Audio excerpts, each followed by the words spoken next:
Okay, now let's move to the second question, and here's where there was a little more detail expected. Pretty standard sort of question, right? Discuss social and ethical issues. 4 marks. 4 marks. Looking for, what are we looking for? 2 positive, 2 negatives. Very roughly speaking, I'm looking for 2 positives and 2 negatives. What that translates to is, I'm looking for you to demonstrate a good enough understanding of the situation that you can see it's not just all, wow, this is the best thing ever. And it's not just all, oh, this is terrible, Big Brother's taking over, that kind of thing. I want you to show me a multifaceted understanding of the situation. Okay?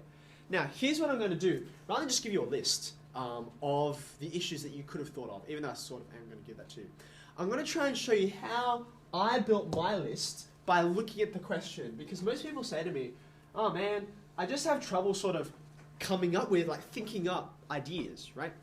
So what I'm going to do is I'm going to, once I figure out where my page is, I'm going to work through this. I think I've got, how many did I come up with? 1, 2, 3, 4, 5, 6. 6 issues. I could probably come up with more if I kept thinking for a bit longer.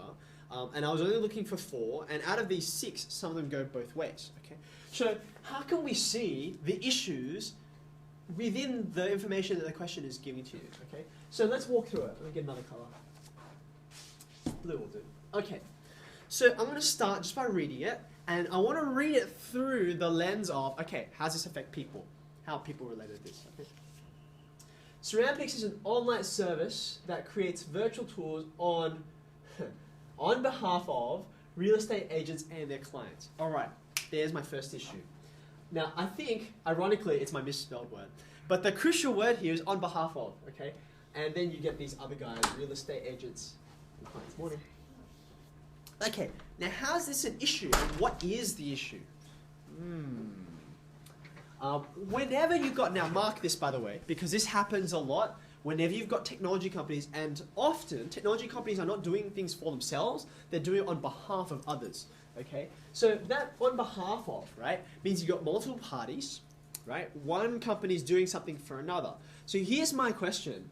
All of this stuff, this information, right? Who owns it? All of this data, who owns it? Now, it's a tricky question because there's a lot of different data here, a lot of different kinds of data. But the question remains. The question, the issue, is ownership. Ownership of data. That's a big deal. That's a big issue. Okay, can you see how it relates? How could you argue that you've got different groups of people? What are the different groups of people? Number 1, this company Surroundpix. Number 2, real estate agents. Number 3, clients. At the very least, right? They're explicitly named. Okay. Now, can you see? We could argue that each of the 3 are the people who should own the data, or different parts of the data. How would you argue that Surroundpix should be the owners? How would you go about arguing that? They created it. Yeah, then no Surroundpix, no cool panorama thing, right? Like if they didn't do like the act of putting it all together and then writing this software that stitches it and then making it available, then it wouldn't exist. So like, of course it's their data, right? But then at the same time, how would you argue that the real estate agents own the data? In what way would you argue? They paid for it. Yeah, that's right.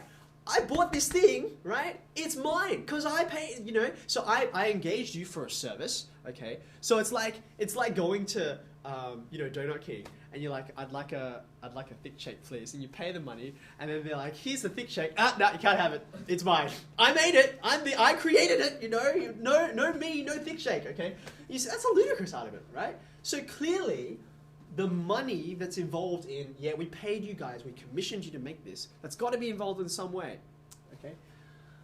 Lastly, the clients, okay, why would the client, I'm talking about the owners of the property, right? In what way do they have a stake in owning this data?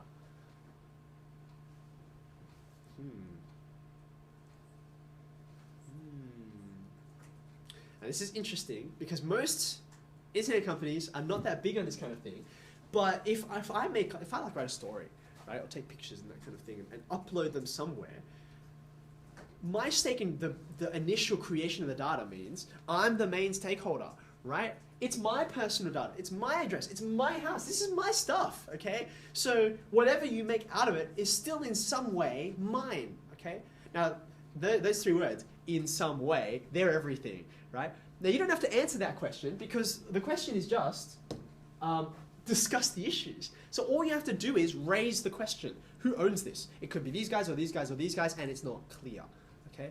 In this case, I think, well, in most cases, it would really be governed by the contract that these guys agree on, right? They would put it down in writing, right? And Surroundpix might say, we are entitled to own this, that, the other, and so on, okay? Maybe the photos remain the property of the photographer or something like that, okay? But there's an issue. Number one, it was in the first line, okay? First sentence. All right, let's keep going. Now, before we move on to more words, have a look at this. Have a look at this. Just this diagram here, okay? The screenshot. What kinds of issues jump out at you when you look at this screenshot?